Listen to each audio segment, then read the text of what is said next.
Karibu, tutaangalia namna tunavyoweza kutumia application yetu ya dukani. Kitu cha kwanza kabisa tutabonyeza get started. Tutaweka namba ya simu 679.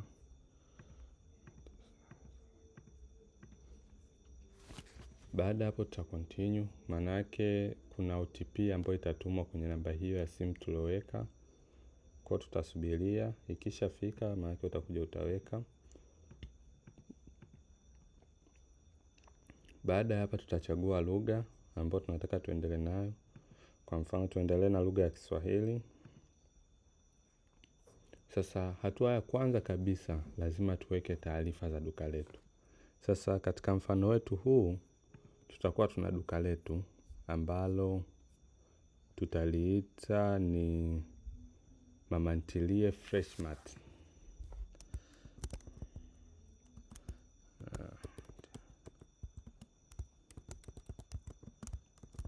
Ni duka kwa ajili ya vyakula.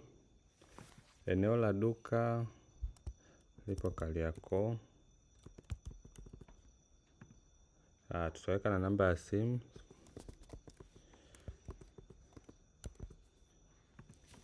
Baada hapo tutakuwa tumetengeneza duka letu. Kwa tukiingia hapa nyumbani, manake tutaona nyumbani panaonekana hivi. Tuna mauzo, tuna bidhaa na tuna eneo ya amini hapa kuna zaidi. Sawa, tukija nyumbani, kadi ya kwanza manake itaonyesha mauzo ya leo na taarifa zote za leo zilizolipwa, madeni na mauzo. Sawa, hapa tutakuwa tuna matumizi ya leo, pia itatuonyesha. Hizi ni shortcut kwa ajili ya zile action ambazo zinatokea mara kwa mara. Tunaweza kurekodi mauzo, kurekodi matumizi au kurekodi taarifa za mteja. Hapa tutakuwa tuna bidhaa zote na bidhaa ambazo zimepungua store, lakini pia hapa tutakuwa tuna mauzo ya hivi karibuni. Kwa kitu cha kwanza kabisa itabidi tuweke bidhaa. Kwa tutaenda kwenye bidhaa, kisha tutabonyeza ongeza bidhaa. Kwa tukiwa tunaongeza bidhaa, manake tutaanza sasa kuweka bidhaa zetu tulizokuwa nazo. Kwa mfano, bidhaa ya kwanza tuliokuwa nayo ni mchele. Bei ya kuuzia ni shilingi labda 2,800. Idadi tuliokuwa nayo, sasa hapa tutaweka idadi, lakini hapa pia kuna more option. Kwa kawaida mchele huwa tunaupimaje? Kwa tukija hapa, kizio hapa cha msingi, hapa ni piece, lakini mchele huwa tunauza kwa kilo mara nyingi. Sasa tuna kilo ngapi? Labda tuanze store yetu tuna kilo 10 kwa mfano. Kisha tuta save. Pia tunaweza tukaweka tumenunua kwa kiasi gani. Hapa tunauza 2,800, kwa tunauza kusema hapa tumenunua kwa bei ipi. Lakini kama hatuna tunaweza tukaacha.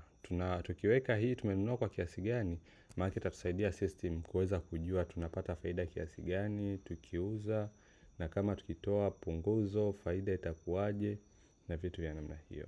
Kwa bidhaa hii tunaweza tukaacha kwanza. Tukasave, maana hapa tutakuwa tuna mchele ambao ni kilo 10. Haya. Kingine labda tutakuwa tuna sukari ambapo katika sukari bei ya kuuzia labda ni 2,400. Tuna kilo 20.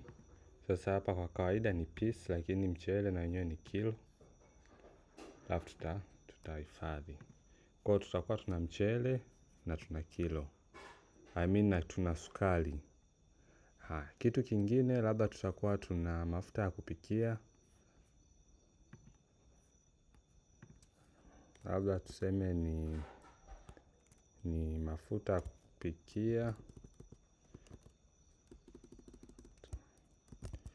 Mafuta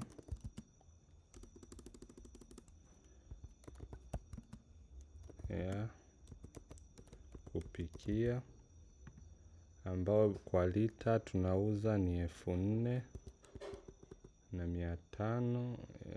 ni 1,800 tuseme. Sasa hapa tukija kwenye kiasi kizio, maana tutachagua hiyo ni kwa lita. Tuchukulie kwa lita ni 1,800. Kisha tuna lita ngapi sasa hivi? Kwa kuanzia hatuna lita yoyote, tutasave. Kwa tuna bidhaa hizi tatu. Tuna mafuta kupikia, tuna mchele na tuna sukari. Baada ya hapo tuna uwezo wa kuuza sasa.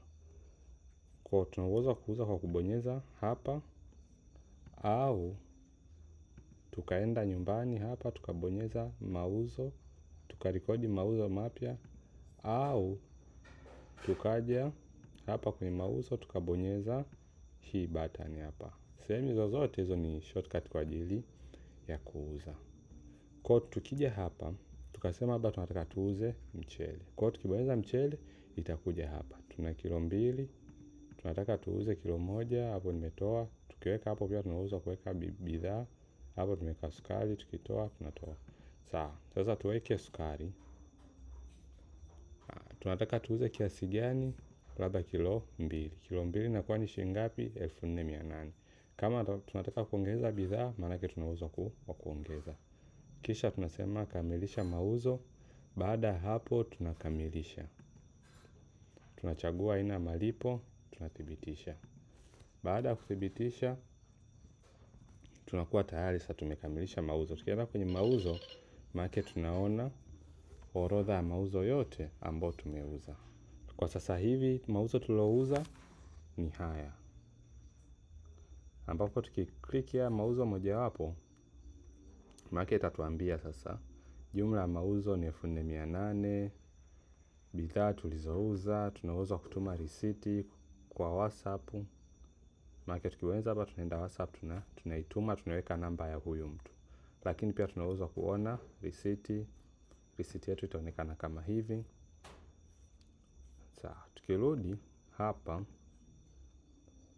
hiyo ni namna ya kwanza kufanya mauzo. Namna ya pili ya kufanya mauzo, tunaweza tukaweka bidhaa ambayo ni sukari tena, kwa mfano kilo 1, labda tunaweka na mchele kilo 1. Kitu kingine tunaweza kuweka punguzo. Jumla ilikuwa ni 5,200, tunaweza tukapunguza labda. Huyu mtu tukamfanyia punguzo la 200. Kwa tukifanya punguzo la 200, maana yake inabakia shilingi 5,000.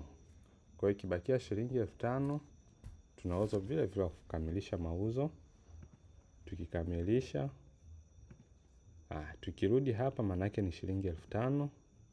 Tukiangalia kwa umakini, tukiona risiti inatuonesha jumla ni 5,200 na punguzo ni shilingi 200. Hiyo ni aina ya pili ya kufanya mauzo. Aina ya tatu, tunafanya mauzo, labda tunachukua tuna sukari ni kilo 3, lakini tuna mteja. Mteja amekuja na tuna taarifa zake. Kwa hiyo tunachagua mteja. Kwa sasa hivi hatuna mteja yote, maana yake tunaweza kuongeza. Kwa hiyo tutaweka taarifa za mteja na namba yake ya simu.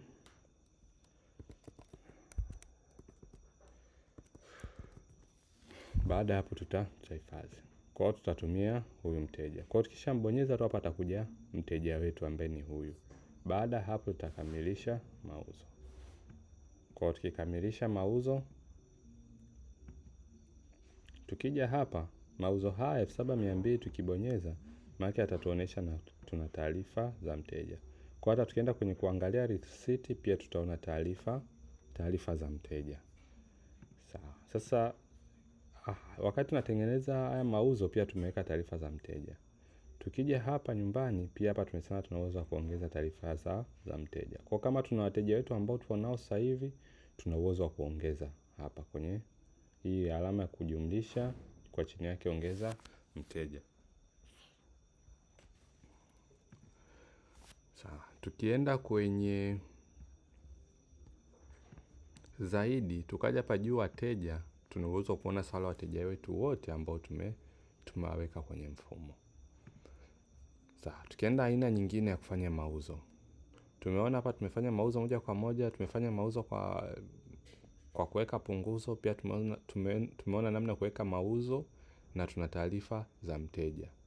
Sasa tunafanya mauzo tukiwa na taarifa za mteja, alafu mteja hajalipia hela kamili. Maana yake bado tunamdai.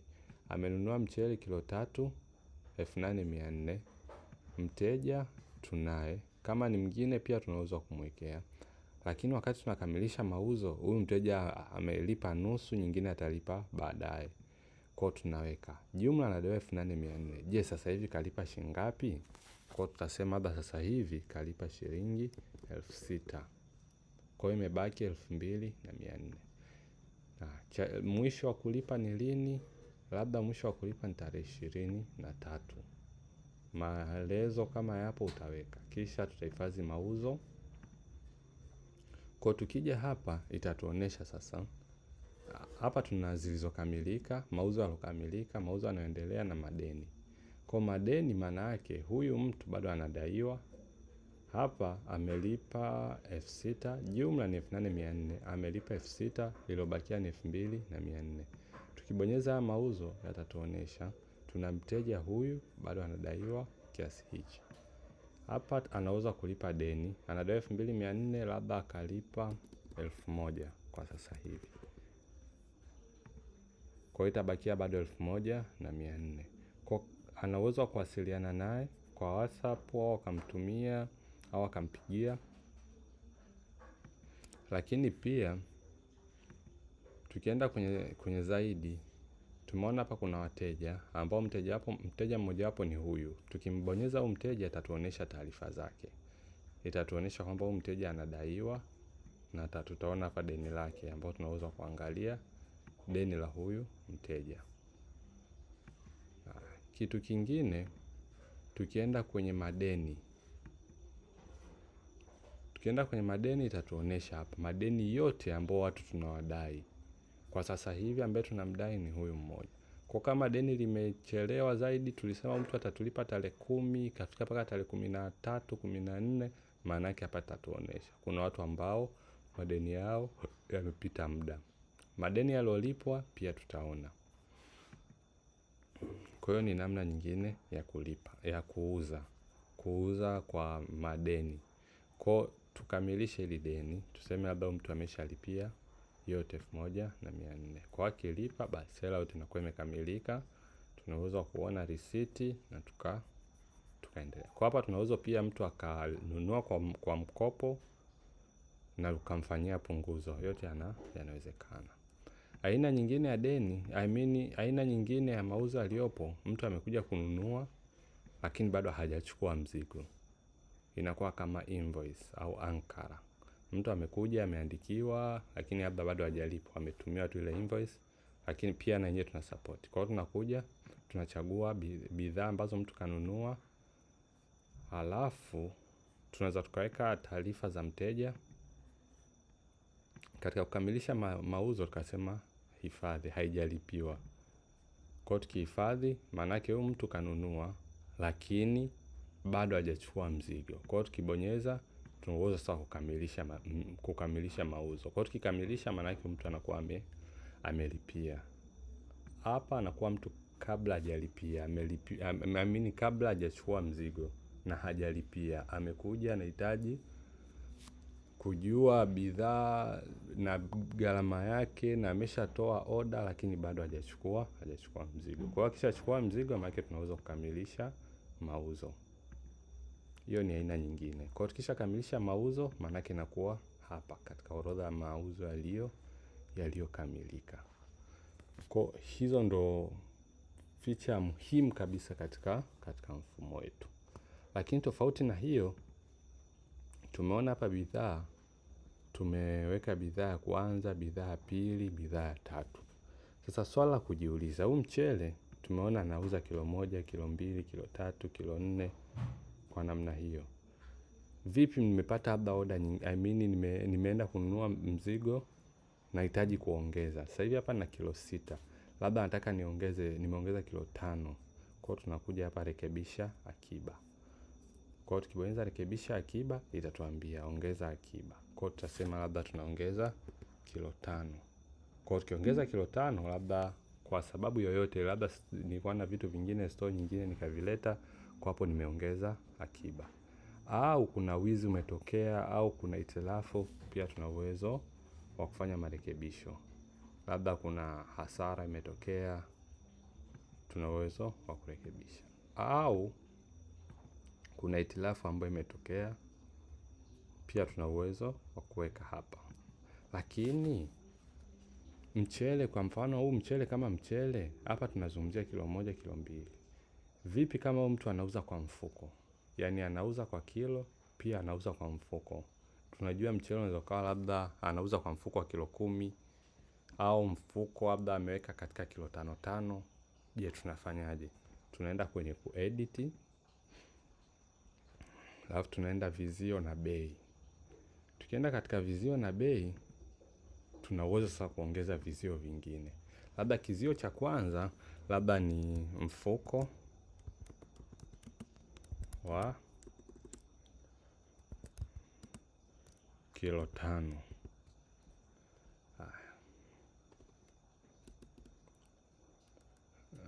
Tuseme mfuko wa kilo 5. Je, huu mfuko wa kilo 5 tunauza kiasi gani? Ndio swali. Kwa tunakuja hapa, mfuko wa kilo 1 tulikuwa tunauza shilingi ngapi? Labda ni 1000. Turudi hapa tuangalie bei. Tulikuwa tunauza 2800. Kwa tukiwa tunaweka hapa kilo 5, je, hii kilo 5 tutauza shilingi ngapi? Maana yake wewe unaweza kuwa umeamua. Aidha utauza ile ile, utachukua 2800 mara 5 ambayo itakuwa kama 14000.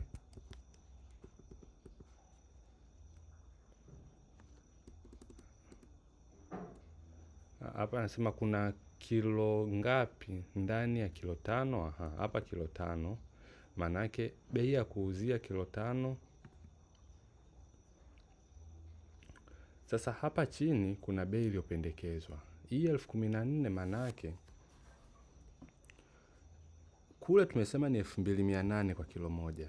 Na hii kilo 5 ndani yake kuna kilo 5. Kwenye huu mfuko wa kilo 5. Tuweke hapa neno mfuko ili tusichanganye. Kwenye huu mfuko wa kilo 5 ndani yake kuna kilo 5. Kwa maana yake kilo 5 inakuwa ni shilingi 14000. Lakini tunaweza tukatoa punguzo. Labda mtu akinunua mfuko wa kilo 5, tunatoa labda punguzo la 500. Kwa hiyo tukitoa punguzo la 500 maana yake inakuwa ni 13300. Au tunaweza kusema tu sisi tutauza 13000 ikiwa mtu atanunua mfuko wa kilo 5. Maana yake unachagua mwenyewe.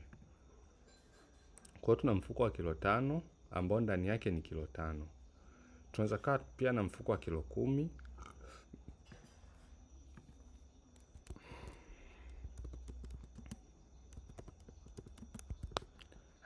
Katika mfuko wa kilo 10 tuna kilo ngapi? Kilo zipo 10. Kwa sasa mfuko wote wa kilo 10 ni shilingi 28000. Sisi tunaweza kuamua labda tuuze 25000.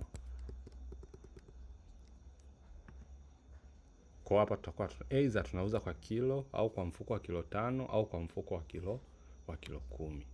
Kwa tukirudi hapa tukiangalia sasa store, hii kilo 11 ni sawa sawa na mfuko mmoja wa kilo 10 plus kilo 1.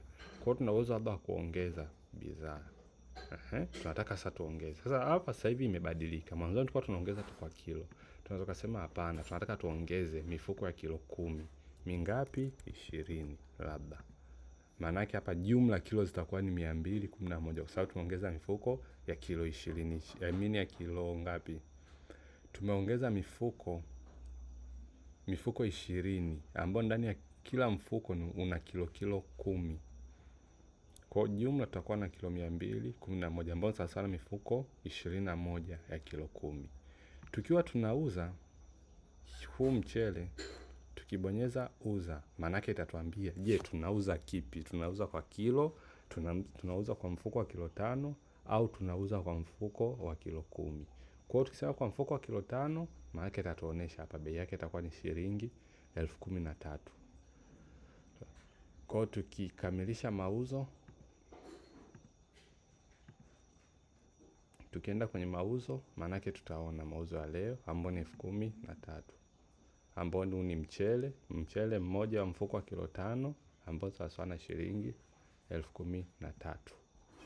Kwa tukija hapa, huo ni kwa mchele. Kwa hiyo inaweza ikawa pia sukari labda inauzwa kwa kilo, pia kwa mfuko labda ule wa kilo 3, kama kuna mfuko wa kilo 5, labda vyovyote hivyo utakavyoamua kuuza. Kwa kama labda unauza kwa kipimo kingine, vipimo vyote vipo na uwezo wa kuviweka.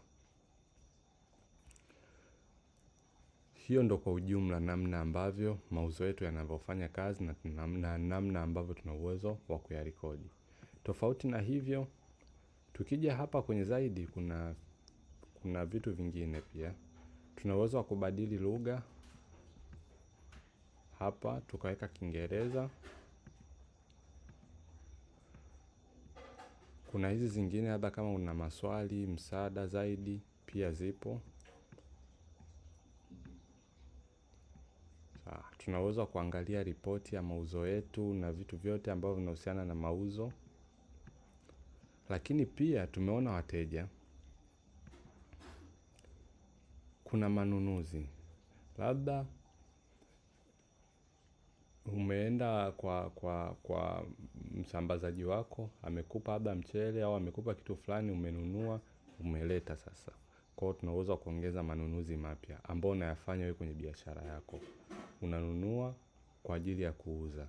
Kwa hiyo unanunua kwa ajili ya kuuza, maana kwanza lazima tuwe tuna taarifa za wasambazaji, ili tuweze kufuatilia hichi nilinunua kwa fulani kwa bei hii. Labda baadaye nikaja kanunua kitu hichi kwa bei hii. Kwa hiyo tutakuwa na msambazaji mmoja. Labda tumuite Mama Juma 06.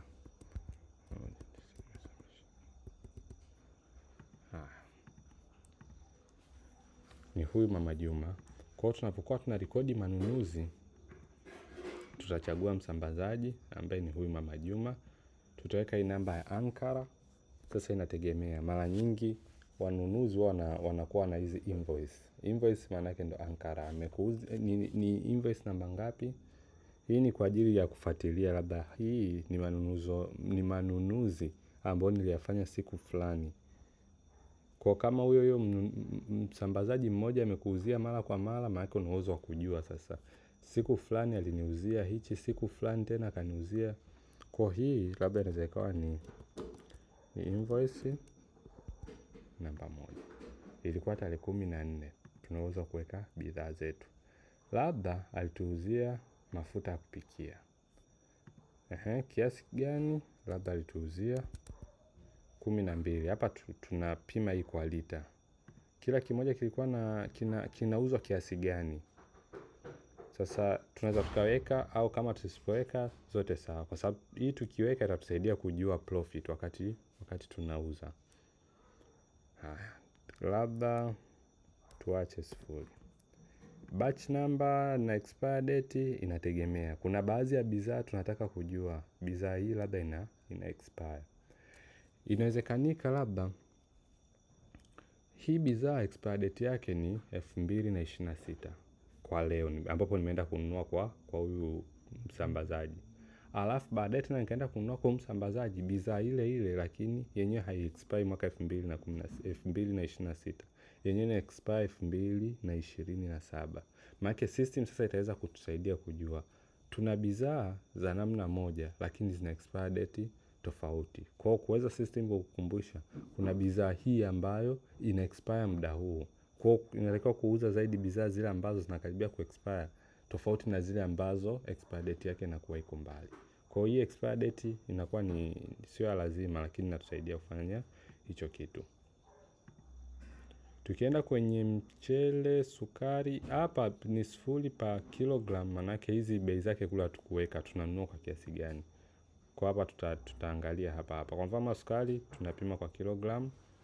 Tukisema tuweke mchele na yenyewe hapa tunapima kwa kilogram. Lakini sasa kwenye mchele tunaweza kuweka hapa kwa mfuko wa kilo 5, kwa sababu hizi tumeshaweka sisi tunauza kuuza na kununua. Kwa kilo, kwa mfuko wa kilo 5 au kwa mfuko wa kilo 10. Kwa hapa tumeweka ni mafuta ya kupikia, tunaweza kukamilisha manunuzi. Tukikamilisha manunuzi kwenye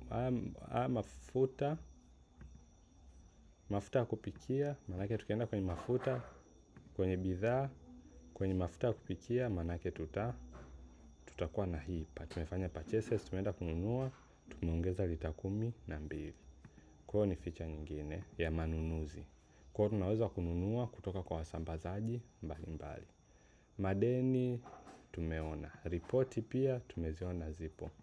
Lakini pia kuna matumizi. Sasa hizi ni gharama mbalimbali ambazo zinakuwepo pale ofisini. Inategemea, labda kuna gharama mambo ya umeme, kuna gharama za kodi, kuna gharama za chakula. Kwa hiyo tunaweza tukibonyeza hapa juu tuna zile categories au aina za gharama. Kwa hiyo tunaweza kuweka gharama ya kwanza labda ni kodi. Labda tutakuwa tuna masoko ambayo ni marketing. Hapa hii nimekosea, ni masoko. Tunaweza tukawa tuna mishahara kama una wafanyakazi.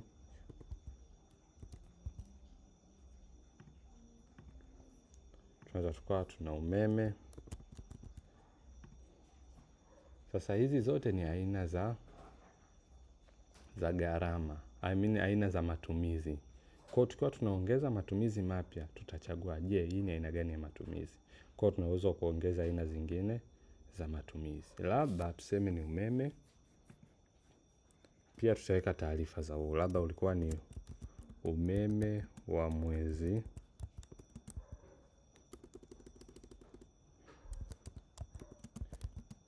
wa 3. Tulitumia kiasi gani? Labda 25,000. Kisha tutahifadhi matumizi. Labda tulikuwa na masoko. Labda nililipia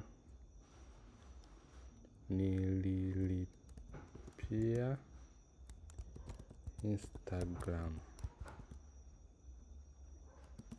matangazo. Instagram tulilipia matangazo kiasi gani? Labda ni 30,000. Kwa tunahifadhi. Kwa matumizi yetu yote tunaweza kujua hapa matumizi haya yalitokea lini. Kwa hiyo tunaweza sasa kuwa tunachuja. Je, nataka nipate matumizi ya leo tu. Maana napata matumizi ya leo.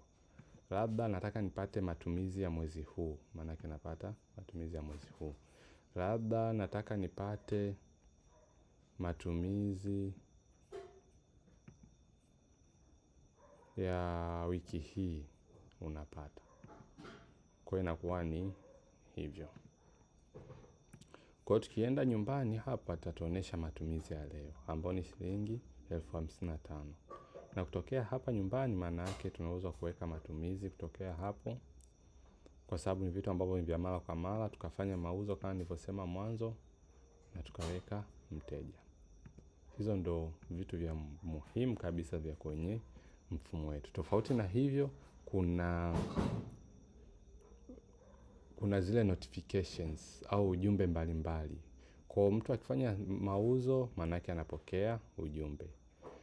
Kuna muhtasari wa mauzo kila siku, maana yake unakuwa unatumiwa siku fulani umefanya mauzo haya na haya na haya hivyo. Kwa siku nzima ikifika usiku au muda ambao utakaokuwa umeuweka wewe. Mimi nataka kila saa 3 ya usiku nitumiwe taarifa za duka langu. Kwa hiyo tunaenda kwenye zaidi, tuna uwezo wa kurekebisha. Kwenye taarifa tukasema, nataka kila mwisho wa siku nipate summary ya kila kitu kinachoendelea kwenye duka langu. Hapa tumeweka ni saa 3, tunaweza kusema labda kila saa 2 kamili niwe napata taarifa za kinachoendelea kwenye duka langu. Lakini nataka nipate hizi taarifa zingine. Kwa unaweza kuweka aina ya taarifa, upate labda hizi push notification na hizi in-app notification, maana yake ni zile ambazo zinazokuja humu kama za WhatsApp za kawaida, au upate SMS. Pia inawezekanika.